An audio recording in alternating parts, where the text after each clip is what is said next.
Legendary. Hey guys, got a tab VOD playing Pharah on Route 66 defense with our 6th stack. Enemy team, this is their comp, pretty much, this is what they swapped to like 30 seconds into the game. I believe they started with like a Genji Tracer rather than the double hit scan, but this is pretty consistent with what they run for the first part, which is 2 long range hit scan, pretty solid tank line, single Hilana and Junkrat. They have a lot of damage and they're very death ball-y. Very death ball-y, pretty good comp. We're running my favorite double sniper and Pharah, which doesn't really have any synergy. I will say there is something to be said about having Pharah Widow on certain maps for certain comps. They can kind of support each other, but I'm not going to go that far with this. We're running the classic Korean tank line. Taurus and I have a lot of synergy. We combo off each other. I protect him, he protects me. We help each other get kills, yada yada. So that being said, I'm just going to hop in, fast forward to the actual game. I want to say right away, it's good to get these couple pot shots in right at the beginning to get that ult charge, but I want you to see something. If there's a Widow right there, like right behind the Rhine shield, boom, you'd be dead. Like any competent Widow would have killed you already. Boom, you'd be dead. Boom, you'd be dead. I can see she's like trying to shoot you, but wow, she's not very good. But yeah, fire a few rockets and get out of the way when that door opens. That's what I would do. Let's talk about Pharah a bit. Pharah is the epitome of a projectile hero. You guys know what projectile is, I don't need to explain that. She is not a bursty DPS hero. She is a consistent, spammy hero. She operates a lot like Junkrat in the sense that she spams chokes really well, or areas. Very good at area denial, I guess I should just say. Often you'll get gold damage as Pharah because she is just like that. You're spamming rockets the entire game. So she's like Junkrat, but she requires line of sight, which makes her more vulnerable. And that's where the flying aspect comes in. And that's where good movement is essential to every good Pharah player. The flying adds another dimension to your movement, which you need to take advantage of and use to survive. See, like right there, just like hopping on the ground versus McCree, he's gonna dome you every time. If you were Junkrat, you wouldn't need line of sight, you could just spam around the corner. So that's what's different about Pharah at the base level, I guess.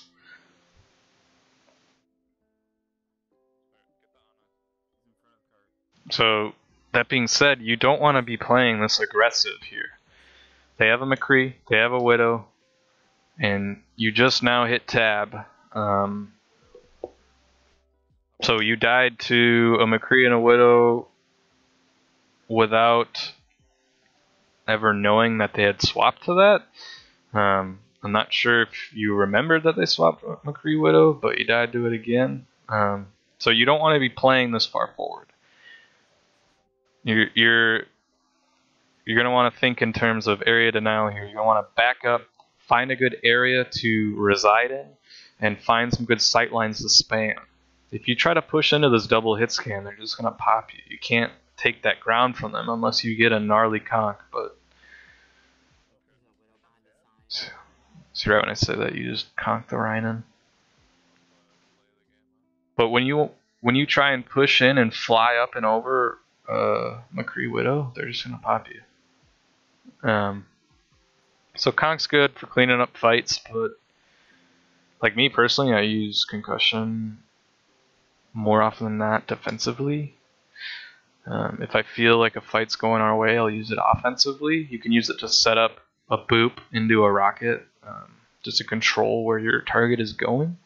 You can also use it to fuck up a Genji ult, which is super high value. Yeah.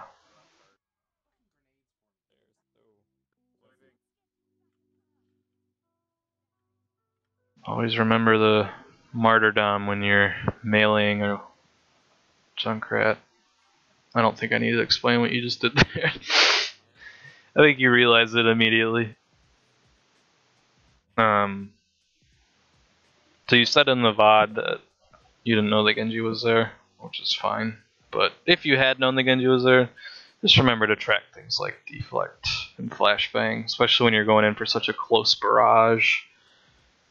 You're super vulnerable in that case.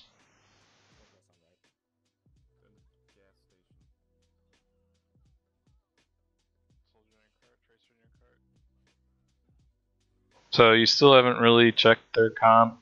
We don't really know what ults we have. I saw that I ulted and Ultima ulted, but we're approaching the last fight of the game. You haven't even seen what your team is working with or looked if they've made any hard swaps. This is really important, really vital that you do hit tab in moments like this.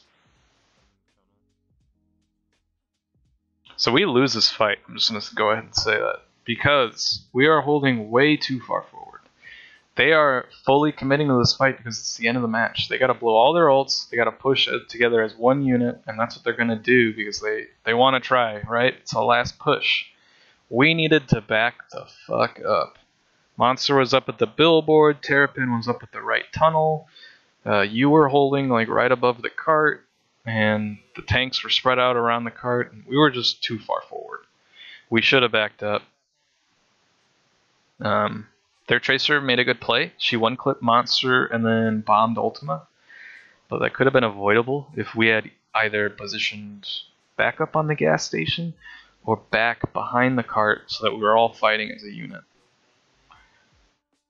So I think we should have held that there, but overall it was a good hold.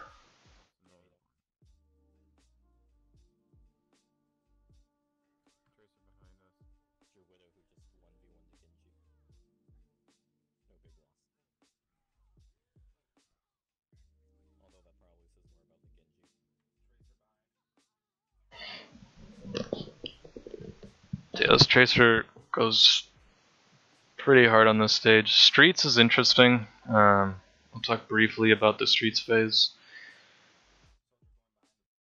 I don't know about you guys, but for me it's kind of hard to visualize Streets through and through. But I find the best comparison is to think of Junkertown Third Point, or Final Point, I guess.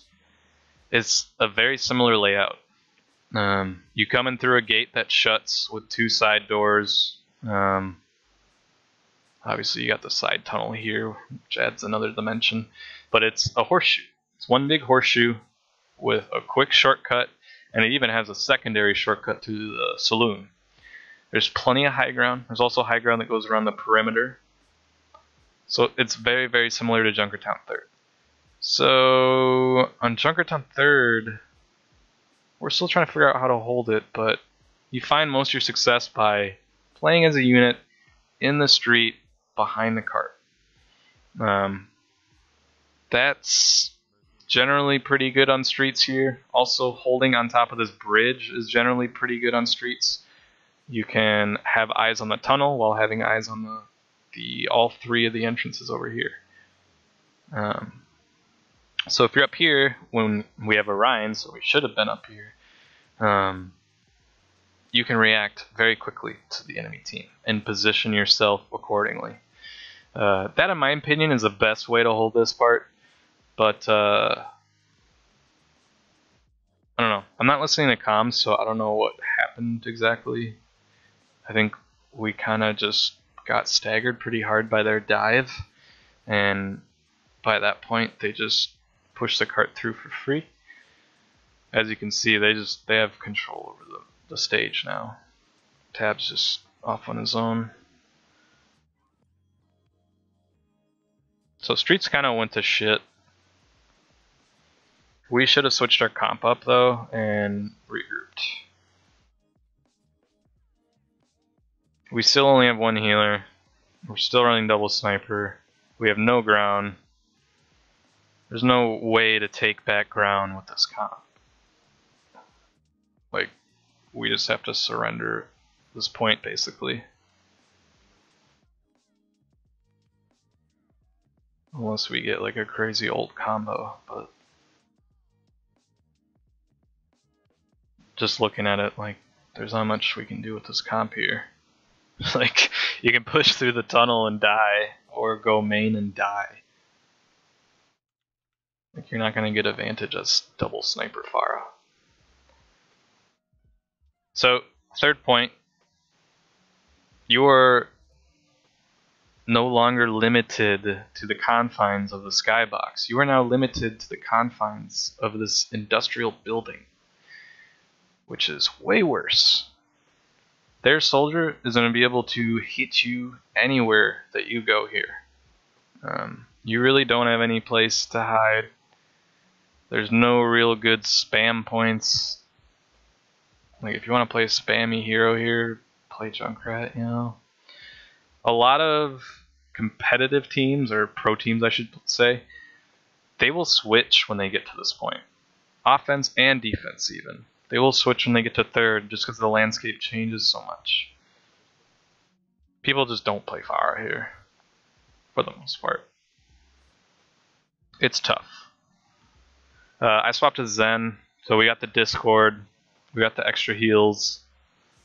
You know, they're running triple deep still, I think. It looks like they got the Winston now, so Discord will help with the flankers. Oh no, they have the D.Va.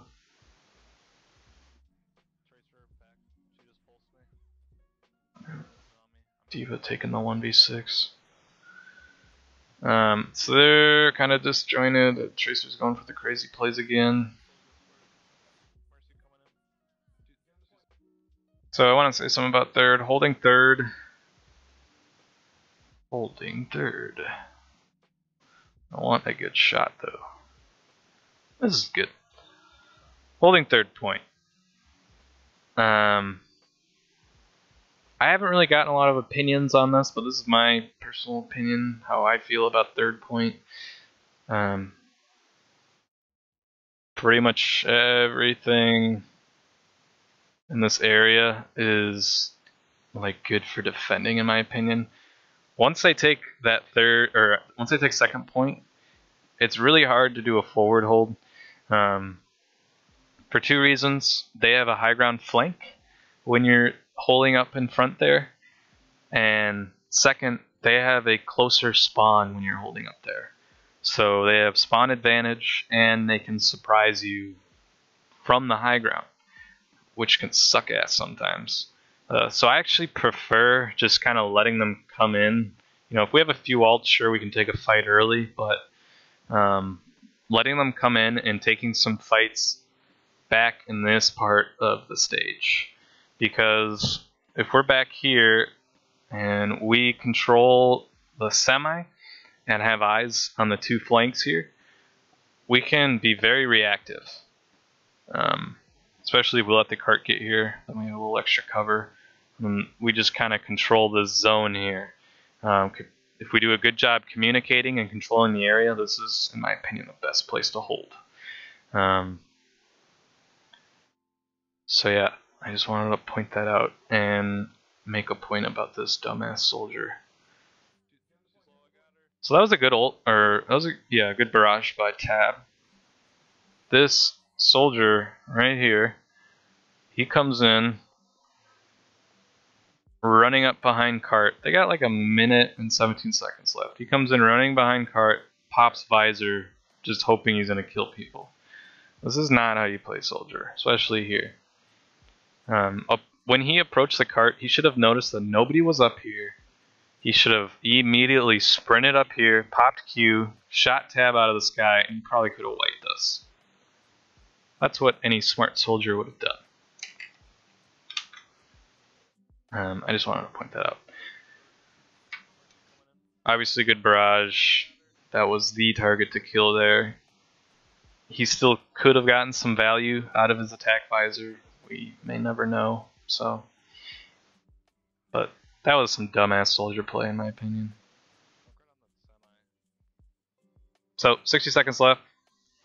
They're probably gonna get one good fight here. I don't really remember what happens. Oh yeah, they hard swap to Bastion.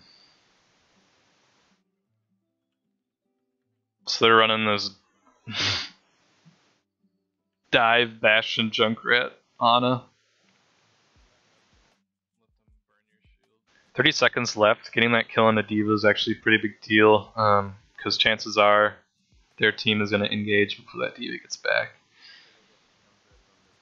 I run in here with a charge right click and die like a dumbass.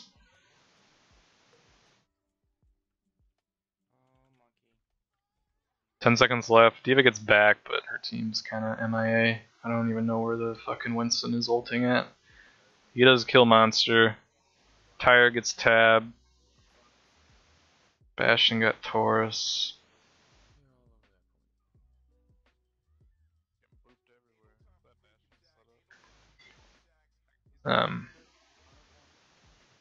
Yeah, I would have just swapped to D.Va like in Streets phase or after Streets phase because I was playing D.Va and then I swapped to Zen. But this was a good swap. Obviously, D.Va's always good for stalling.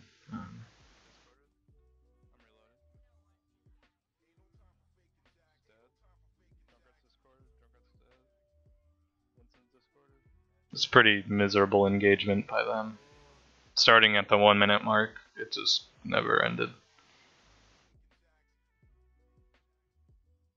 So yeah, I think you overall played pretty well. You're a good Pharah. I know you said that you're still practicing and taking my advice and trying to get good at a set of heroes, which is good. So my critique is only from a very competitive standpoint, but I understand you are trying to practice. So yeah, that being said, I hope you learned something. Thanks for sending me the VOD. It was a good one. I know Alia's going to send me a few this weekend, I think. I'm going to need some more though, guys, so keep them coming. Thanks a lot.